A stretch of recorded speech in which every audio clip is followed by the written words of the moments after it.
accurate local forecast with meteorologist Jackson Chastain starts now. And I said this yesterday, it is the same song and dance out the door for Sunday as well. 54 degrees, the current temperature in Middletown, the dew point just as low as it was Saturday morning. And so we start cool once again and we end up warm in the afternoon. I don't think too many people complaining about that, but the lower dew points and the lower temperatures have resulted in some patchy fog in places. I think for the vast majority of us, we are in the clear and visibility is just fine. But as always, there's always that localized spot. Yesterday's high got up to about 80, well above the average for this time of year. We'll hit similar conditions all said and done in the afternoon today, 81, 82.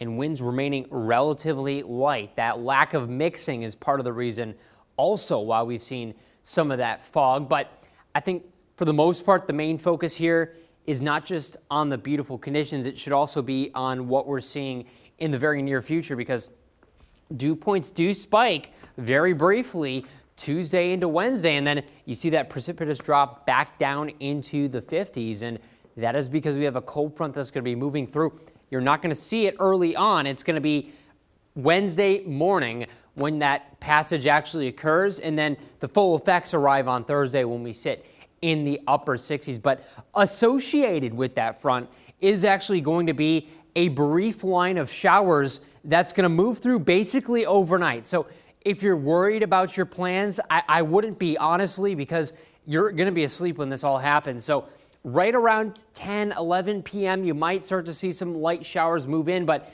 notice how that main line moves through in the middle of the night and clears out just around sunrise. So we're going to be good to go. We're going to get some needed rain, and thankfully it's going to be at a time when nobody's going to be really bothered by it for the most part. Totals-wise, we don't get the full picture because the model doesn't go out that far, but I think a few tenths of an inch at the very least is something to expect. We're kind of limited on that side of things just based on the fact that the window is so small and it is kind of an in and out kind of range shower line, but we'll keep you posted. Definitely something to watch out for, that 7-day forecast to show you.